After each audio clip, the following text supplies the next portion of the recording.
Dans les 2 épisodes précédents, nous avons découvert plusieurs éléments, tels qu'un espace de Hilbert, un vecteur d'état ou encore les nombres complexes qui vont nous aider à comprendre les notions que l'on va aborder aujourd'hui, à savoir le ket et le bras, introduits par Paul Dirac pour faciliter l'écriture des équations en physique quantique.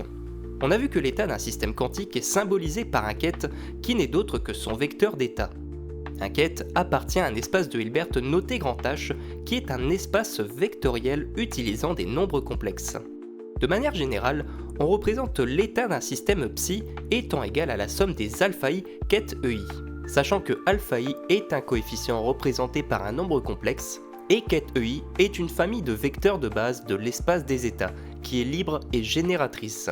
Cela veut tout simplement dire qu'on va pouvoir faire des combinaisons linéaires pour pouvoir additionner les vecteurs entre eux ou les multiplier par des coefficients comme ici avec alpha i. Ce qu'il faut bien comprendre ici, c'est que le ket psi représente l'ensemble de tous les états quantiques possibles pour un système. Par exemple, si mon électron peut posséder 2 états quantiques différents, alors ket psi sera égal à alpha 1 ket e1 plus alpha 2 ket e2. Autrement dit, mon vecteur d'état est une superposition de ces 2 états. Le bras, quant à lui, est un objet mathématique qui représente l'espace dual du vecteur ket. De manière plus simple, un bras est la transposée du complexe conjugué du ket. Alors, si vous n'avez pas encore fait d'AVC jusqu'ici, le complexe conjugué est tout simplement l'inversion des signes devant les nombres imaginaires. Par exemple, si j'ai un nombre complexe égal à 1 plus 2i, alors son complexe conjugué sera 1 moins 2i. Et on le symbolise avec une petite étoile. Et la transposée correspond à la transformation du vecteur colonne en vecteur ligne. Alors vous me direz, c'est bien beau tout ça, mais à quoi ça va bien nous servir ? Eh bien nous allons pouvoir extraire des informations en faisant le produit scalaire entre le bras et le ket. On l'appelle également le produit hermitien, noté de cette manière.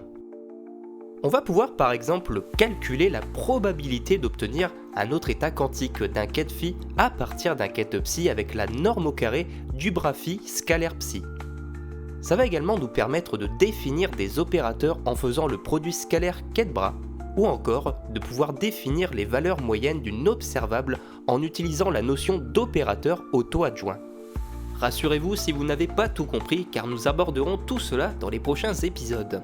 Le prochain épisode sera beaucoup plus léger puisque l'on va moins rentrer dans les mathématiques en expliquant la notion de linéarité de la physique, du principe de combinaison et de la notion d'observable qui vont clarifier un petit peu plus toutes ces notions.